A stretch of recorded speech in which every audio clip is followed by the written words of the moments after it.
नमः संस्कृताय संस्कृत वीणा क्लासेस में विद्यार्थियों के लिए स्वागत है। इस वीडियो में हम स्वर और व्यंजन के विषय में पढ़ेंगे। संस्कृत में कौन कौन से स्वर होते हैं, कौन कौन से व्यंजन होते हैं। आगे है, संस्कृत भाषा में जिन अक्षरों का उपयोग होता है वो ये है: अ, ई, उ, ऋ, लृ। ये ह्रस्व सादे हैं, ह्रस्व कहते हैं छोटा। आ, ई, उ, रे ये दीर्घ हैं, सादे। दीर्घ कहते हैं बड़े स्वर।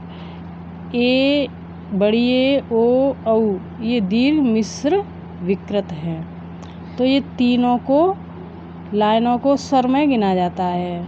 तो मिश्र विकृत कहते हैं जैसे कि अ प्लस ई मिलाकर बराबर ए बन जाता है, और अ प्लस उ बराबर ओ बन जाता है। तो इनको मिश्र विकृत कहते हैं। तो ये तीनों लाइनें स्वरों में आती हैं। अगर भेद की पूछा जाए तो स्वर के 3 भेद होते हैं: ह्रस्व, दीर्घ और प्लुत। ये 3 प्रकार के होते हैं। स्वर को अच भी कहते हैं, इनका नाम दूसरा है अच।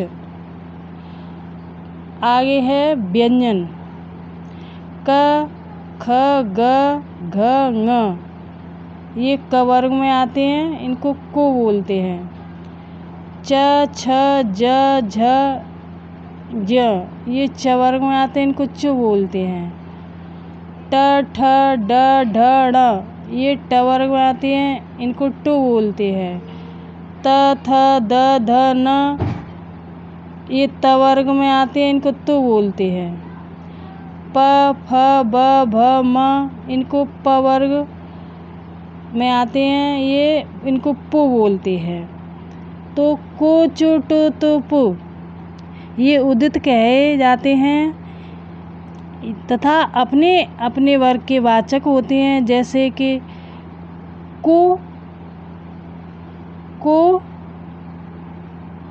क वर्ग का वाचक, चो च वर्ग का, और टो ट वर्ग का, तो त का, और पो प वर्ग का वाचक। इस तरह से होते हैं ये। आगे य, र, ल, व ये अंतस्थ कहे जाते हैं, और श, श, श, ह ऊष्म वर्ण। अनुस्वार एक बिंदी, अनुनासिक चंद्र बिंदी, विसर्ग ये होते हैं। तो इनको ये चिन्ह है, अनुस्वार और अनुनासिक और विसर्ग ये चिन्ह है इनके, इस तरह से।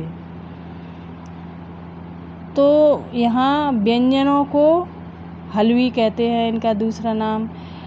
क और ह से तक के जो अक्षर हैं उनको व्यंजन कहा जाएगा।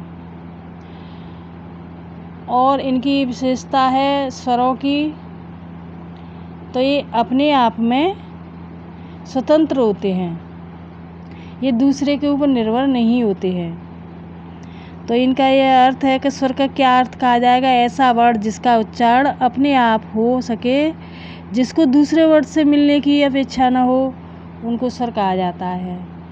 और व्यंजन दूसरे पर निर्भर होते हैं, वो स्वर हैं। तो जैसे कि क किस तरह निर्भर हैं, जैसे क है तो यहाँ पर हलंत लग जाएगा, तो क अ से मिला हुआ है, आगे अ है इसके। तो क जो व्यंजन है वो स्वरों पर निर्भर होते हैं, ये स्वतंत्र होते हैं, ये निर्भर होते हैं। तो इस तरह से है। और इनका व्यंजन का दूसरा नाम है हल, इस तरह से। और क में ङ और य और ण, न, म इनको अनुनासिक भी कहते हैं, क्योंकि इनका उच्चारण मुख और नासिका दोनों से होता है, इसलिए इनको अनुनासिक बोलते हैं। और भी व्यंजनों के भेद हैं। देखो, क से लेकर के म तक के वर्णों को स्पर्श व्यंजन बोला जाता है। और क प्रथम ये वाली लाइन और ये तीसरी लाइन और ये वाली लाइन और ये वाली, इनको अल्प प्राण भी कहा जाता है। और महाप्राण में ये दूसरी वाली लाइन, तीसरी वाली लाइन और ये श श श, इनको महाप्राण कहा जाता है। इस तरह से है ये। तो इस तरह से इनके व्यंजनों के भेद हैं। और स्वरों के जो 3 प्रकार के बताए थे, ह्रस्व स्वर और दीर्घ प्लुत, ये हैं। तो ये वीडियो यहीं समाप्त है। अब अगला वीडियो लेकर आएंगे। वीडियो अच्छा लगे तो सब्सक्राइब ज़रूर कर देना, लाइक कमेंट करके शेयर कर देना। धन्यवाद।